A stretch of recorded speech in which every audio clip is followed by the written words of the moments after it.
กุ่งกุ้นหมุนเงาพุทธาเจ้าเฮาเนาะนั่นมันใหญ่มันกว้างสิกว้างกลางเฮาใหญ่สิกว้างสิน้ำสมุทรนักลึกคือข้าสินังดิลงห้องเมืองอันมีอีสังแตกอันมีสังเหมือนนี่ความขอในบ่ยังเปลี่ยนกวนมิวพุทธาไปหากูก่ายขึ้นช่องร้องบอกว่าตื่นว่าฮู้ปองแจงเลี้ยงใจกูโกโอ้พระเป็นเจ้าพุทธากูโนอนันโตคุณพุทธาเจ้าเนี่ยมันมีอันที่ชุดตีเตือกที่นึงในเมืองยาวนี่ธรรมะกูโนอนันโตทำเจ้าอันห่อไว้ในกลุ่มเตี้ยจุ้งกลุ่มคุณมึงเงาเยอะนะอันมีตีเตือกตีชุดตีที่ยาวที่ว่าเอาเนี่ยช่างข้ากูโนชาดิบุตรามามอกรันเขาเจ้าจ้ากาอาริยาเปลี่ยนโนด้วยแต่เป็นเจ้านั่นก็กลุ่มคุณมึงเงาเยอะนะเนาะนี่ก็กลุ่มคุณมึงเงาฉามเปลืองเนี่ยนึงมาตาพี่ทูกูโนอนันโตเนี่ยนะมาตาพี่ทูกูโนอนันโตเนี่ยกลุ่มพวกกูไม่ได้เยอะนะเนี่ยนี่ก็กลุ่มหาเจ้าเนี่ยให้พ่อฮู้ปองแจงเลี้ยงแต่อาจารย์กูโนอนันโตอาจารย์นั้นกลุ่มเยอะมุนเยอะนะเนี่ยมือแดมันเก่าโคบทวบยาเปียชนะเปิ้นตองเปิ้นถามนะเรื่องนี่อาจารย์นั่นคนก็นั่นว่างกับโคบทวบยาปียชนะเปิ้นตองเปิ้นถามมาเลยมันเอาความฉังความจรเสียสมานั่นตบเกลียดไรกว่าว่าไหนจริงกระนั้นนั่นกลุ่มคนหมุนเงาเสียสมาเจ้าเกลียดจู้เยอะหนาเนี่ยมันจะได้ฮู้ขึ้นมาเหมือนนั้นเพราะไปเขาถึงกันนั้นไปฮู้จักเนี่ยนะการในกลุ่มพ่อกลุ่มแม่เยอะหนาเนี่ยคนก็อันไปมีลูกมีล้างอันกามันไขลาดนะกลุ่มปอยนี่เยอะนะกลุ่มแม่เยอะนะมันไปมีลูกมีล้างไอ้อันไปอยู่ย้ำถึงตีเนี่ยเพราะว่ามันมีลูกมีล้างมาเลี้ยงเกิดผ่านมาหยาบเลี้ยงลูกเลี้ยงล้างมาเย้าเนี่ยจริงหาเลี้ยงหาดูหาดูอยู่ดีกินหวานมาตุ้มตื้อใจเจ้าเก่าตีจริงนี่อ๋อกลุ่มพ่อกลุ่มแม่เนี่ยเยอะชนะไว้หน่อยนี่มันอย่างที่พูดดีงามๆหมดยาวนี่ทีนี้พุทธคุณโนอนันโตเนาะพระพุทธคุณหรือคุณของพระพุทธเจ้านั้นนะยิ่งใหญ่ยิ่งกว่าสิ่งใดๆยิ่งกว่าน้ำในมหาสมุทรมากมายยิ่งกว่าน้ำในมหาสมุทรยิ่งใหญ่ยิ่งกว่าแผ่นดินและแผ่นฟ้าอันนี้เป็นพุทธคุณยิ่งใหญ่อย่างนั้นพุทธคุณโนอนันโตธรรมคุณโนอนันโตคุณของพระธรรมก็เช่นกันยิ่งใหญ่หาที่เปรียบไม่ได้สังฆคุณโนอนันโตความที่ได้เห็นสังฆะอย่างเช่นพระโมคคัลลานพระสารีบุตรซึ่งมีเมตตากรุณาต่อสัตว์โลกสั่งสอนธรรมเผยแพร่ธรรมช่วยมานั้นน่ะคุณแห่งพระสงฆ์นั้นก็ยิ่งใหญ่ยิ่งกว่าคุณอันใดๆมาตาปิตาคุณโนอนันโตคุณของบิดามารดาก็เป็นคุณอันยิ่งใหญ่อย่างยิ่งทีเดียวอาจาริยุครุอุปชายาคุณโนอนันโตคุณของ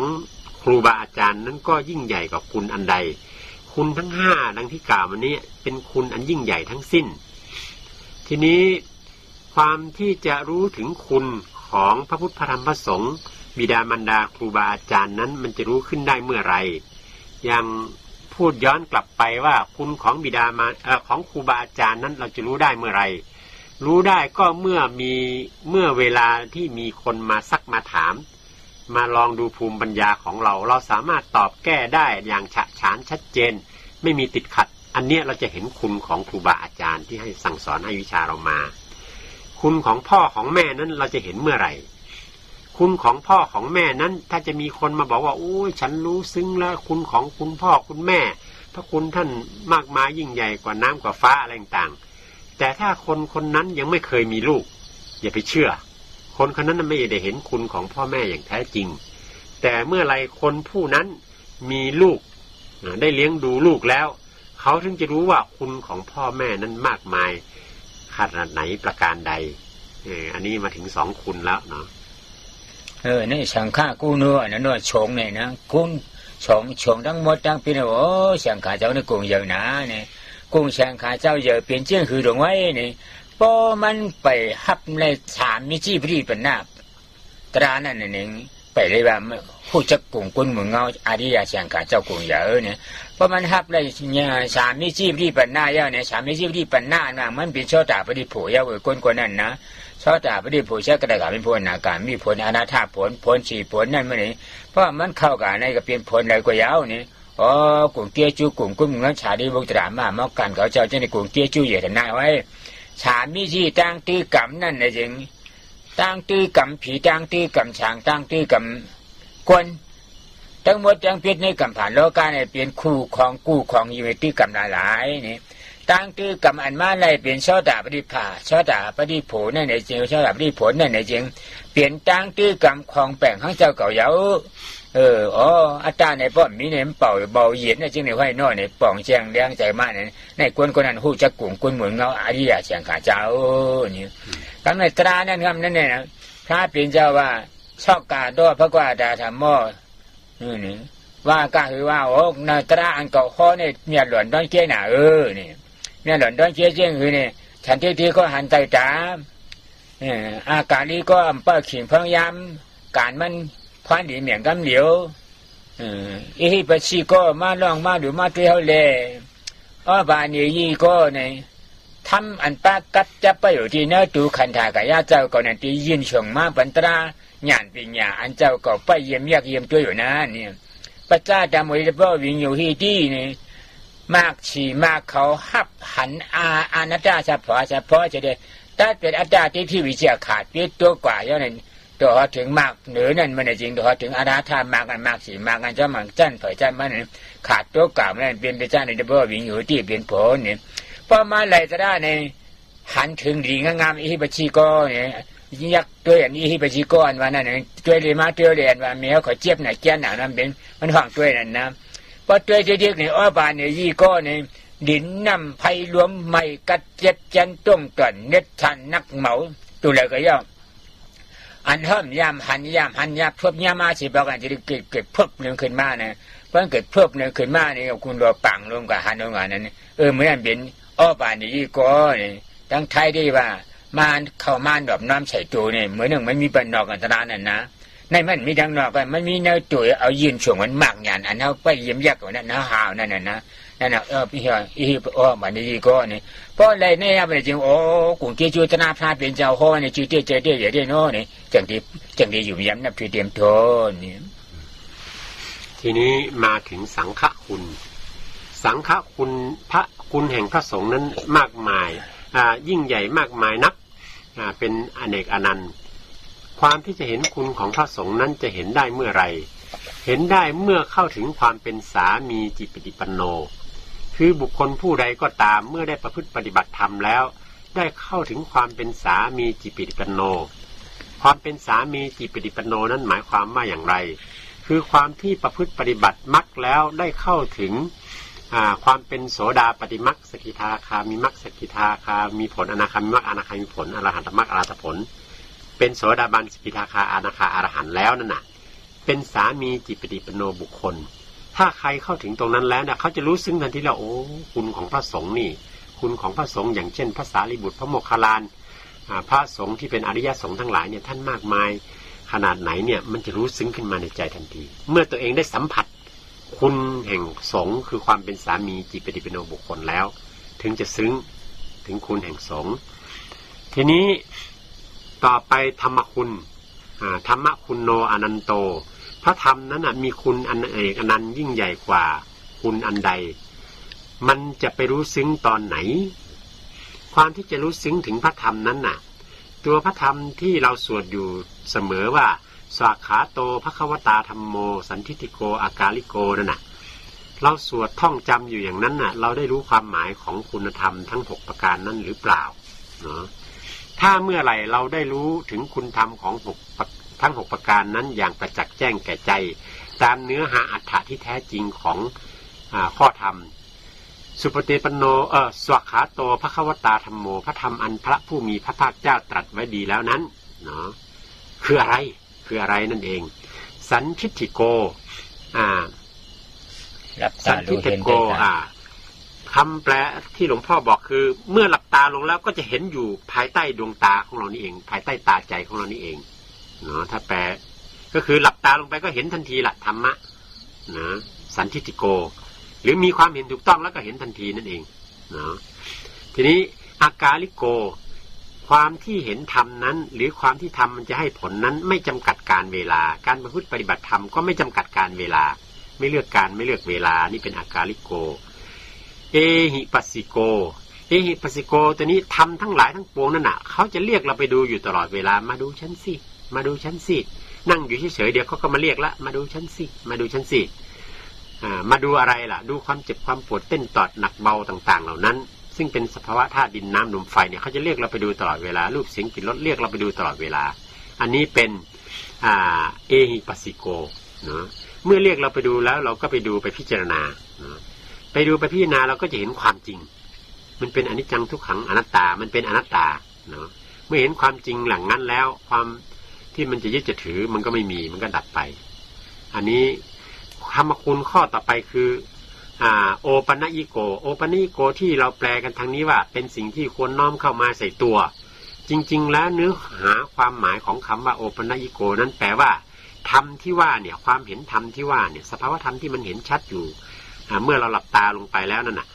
เป็นสิ่งที่ควรพอกพูนให้มันเห็นชัดขึ้นมากขึ้นมากขึ้นหรือสมาธิถี่ความเห็นถูกต้องเห็นธรรมนั่นน่ะเป็นสิ่งที่ควรพอกพูนให้มันมากขึ้นมากขึ้นเพราะอะไรเมื่อพอกพูนให้มากขึ้นแล้วเนี่ยมันจะเป็นตัวสิ่งที่จะไปส่งให้ถึงมรรคถึงผลธรรมคือสัมมาทิฏฐิความเห็นถูกต้องเมื่อสะสมมากขึ้นแล้วมันจะส่งให้เห็นถึงมรรคถึงผลไม่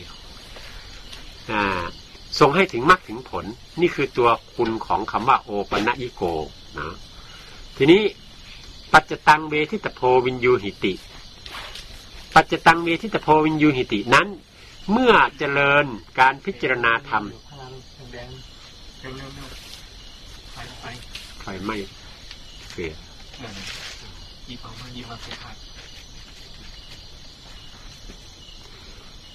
ปัจจตังเวทิตโพวินยูหิติเมื่อเราเฝ้าพิจารณาดูสภาวธรรมอันเกิดขึ้นเองเป็นเองเรียกเราไปดูอยู่ตลอดเวลาจนเห็นความเป็นจริงของมันคือเห็นธรรมเห็นอนัตตาแล้วอย่างนั้นสะสมความเห็นจริงเห็นถูกต้องอันนั้นให้มากขึ้นมากขึ้นจนเป็นโอปัญญิโกธรรมส่งเมื่อทำส่งแล้วมรรครับแล้วมันก็จะเกิดผลขึ้นมาได้เข้าถึงความเป็นโสดาบันสกิทาคามีอนาคามีและอรหันต์เกิดขึ้นมาอันนี้แหละมันจะเป็นปัจจตังเวทิตโพวินยูหิติมันเป็นสิ่งที่ผู้รู้ผู้ถึงเนี่ยจะรู้ได้เองถึงได้เองเป็นสมบัติโดยชอบของตนเองโดยชอบธรรมเนาะมันจะรู้ขึ้นมาด้วยตัวเองอันนี้คือธรรมคุณทั้ง6ประการนี่คือคุณแห่งพระธรรมก็ในปุกท่ากูโนอนันโตนี่ปุกท่าในสัพพะธรรมเมหิปุกสติติปุกโทนะสัพพะธรรมเมหิเตเอาจาทุกข้าเชื่อจ่าสมมติเชื่อจ่านี่เนาะถ้าจะมากล้าเชื่อจ่ากว่ากล้าเป็นตราจังหมดจังปิดอำกึดอำจันข้างไหลหู้ป่องแจ้งเลี้ยงใจดีงามๆเสียงยาวนี่อีที่ก็เปิดเจ้าหู้ป่องแจ้งเลี้ยงใจเชื่อจ่าจีป้าจ้ากากาเป็นตราดังเชียงหู้มดเพิ่มเลยลัดเลยชวนในป่องแจ้งเลี้ยงใจมาอย่างนี้เนี่ยปุกท้อเจอจริงจะปุกท่ายาอ๋อเนี่ยปุกท้อปุกท่ากลุ่มกุ้นเหมือนเงาเนี่ยเพราะเขาจะว่าถ้าเป็นเจ้าอันเจ็บเนี่ยเป็นทุกข้าโอ้เจ็บมันเป็นทุกข้าด้วยเนาะมันทุกข้าไม่ใช่ทุกข้าอันเจ็บเนี่ยมันลูกเจอกันเลยมาลูกอัตตามาเก่าเฮาเพราะเก่าเฮามีทุกข้าเจ็บเนี่ยมีเพราะเก่ามีเนี่ยเจ็บก็มีนะเป็นเดียวกันยาวเนี่ยพอมาจะเนี่ยเขาสมมุติเชื่อจ่านะแม้การเชื่อจ่าช่ำอันหู้ป่องแจ้งเลี้ยงใจจะได้เจ็บเนี่ยเป็นทุกข้านี่เป็นหู้ป่องแจ้งเลี้ยงใจทุกข้าเนี่ยลูกที่ไหลมาลูกที่อัตตาได้ที่มาอัตตาได้ที่นี่มาใจกองเก่าของเฮาของห้าดวงเนี่ยอันวางผ้าปล่อยเปลี่ยนไปในแม้การเชื่อจ่าเนี่ยการในอันอัตตาที่ได้วิที่ชากับรับหมดยินหายกว่าที่นั่นน่ะเนี่ยเป็นนี่เนาะท่าเชื่อจ่าเนี่ยน่าเชื่อจ่าฉีเปิงฉีป้าในรับใจป่องแจ้งเลี้ยงใจมาดีในตู่ในใจในคอเจ้าก่อนเนี่ยโอ้พระเป็นอย่างผู้ที่จีดีเจเนาะหรือทุกข้ามีเสียงหลวงในทุกข้านว่ามันลูกดีเก่าเฮาห้านะมาหลวงว่าเก่าเฮาห้ามีนะก็เต้นว่าอ่ำจังสั่งมีได้หลวงในเฮ้อนี่ให้พวกวางไปเลยเก่าเดิมคัดเจ้าเหบ่คัดเจ้าหันถึงเขาเนี่ยก็อันวางไปเก่าอะไรนั่นเป็นนี่เนาะท่าจะจังกับปองแจ้งเลี้ยงใจในคออย่างนี้ผู้จักว่ากลุ่มกุ้นหมุนเงาพลาดเป็นอย่างนี้ผู้เตี้ยจีเตี้ยใจเต้นนะอย่างนี้ผู้อย่างนี้จื้ออย่างนี้ใจกวนเนื้อหนาเนี่ยเพราะว่าไปหันก็ดีในเนี่ยเชี่ยจ่าฉีเบิงฉีป้าไปปองแจ้งเลี้ยงใจไว้เนี่ยจริงอันได้ว่ากวนหูจักกลุ่มกุ้นหมุนเงาบุกท่าเจ้าเนี่ยตีเก็บมันหายหัวเชี่ยจ่าฉีป้าเนาะเป็นกู้หูจักกลุ่มกุ้นหมุนเงาบุกท่าเจ้าเพราะไปหูจักเชี่ยจ่าฉีป้าเนี่ยไปใจกวนหูจักกลุ่มกุ้นหมุนเงาบุกท่าเจ้าเนี่ยที่มาถึงพุทธคุณโนอนันโตคุณแห่งพระพุทธเจ้า เลิศล้ำกว่าคุณอันใดอันนี้ความที่จะเห็นคุณของพระพุทธเจ้านั้นมันจะเห็นได้ตอนไหนเนาะหลวงพ่อก็ได้ยกบาลีขึ้นมาเมื่อกี้ว่าสัพเพธัมเมหิแล้วบาลียาไปแล้วไปอีติข้างหลังนั่นน่ะซึ่งมีความหมายว่าอีติสัมมาสัมพุทธะมีความหมายว่าผู้ที่ได้ล่วงรู้ถึงธรรมทั้งปวงโดยแจ้งแทงตลอดทั้งหมดเป็นสัพพัญญูขึ้นมาอันนี้เรียกว่าสัมมาสัมพุทธเจ้านี่เรียกว่าพุทธเจ้ารู้ธรรมทั้งหมดทั้งปวงไม่มีที่ข้องเลยแม้แต่นิดเดียวเนาะ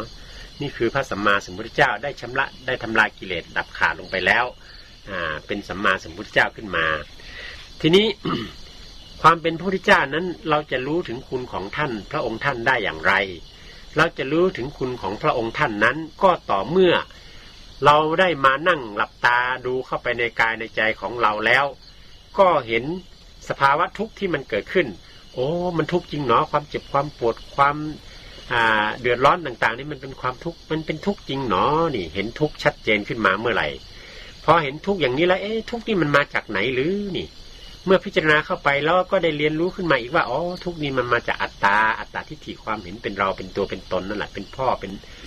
ต้นเป็นเง่าของความทุกข์ทั้งปวงเนาะเมื่อเห็นอัตตาอันเป็นต้นเหตุแห่งทุกข์คือเห็นสมุทัยแล้วทีนี้ก็ได้พิจารณาต่อไปอีกว่าที่มันมาเห็นเหตุแห่งทุกข์คือความเป็นอัตตานั่นน่ะใครล่ะพาให้มาเห็นสิ่งที่พาให้มาเห็นนั่นคือมรรคสัจจะเนาะคือปัญญาสัมมาสังกัปปะสัมมาทิฏฐิที่คิดค้นพิจารณาเข้าไปแล้วจนได้ลึกซึ้งถึงความจริงว่าหมดทั้งปวงเนี่ยมันเป็นอนัตตาไม่ใช่อัตตาไม่ใช่ตัวตนเราเขาเมื่อมันเห็นชัดเจนอย่างนั้นแล้วมันก็ถ่ายถอนเอาอัตตาความรู้สึกเห็นเป็นเราความยึดว่าเป็นเรานั้นออกทิ้งนะเมื่อมรรคเอาเหตุแห่งทุกข์คืออัตตาออกทิ้งได้เสร็จแล้วความสุขสงบเย็นอย่างยิ่งก็จะบังเกิดขึ้นคือนิโรธนะ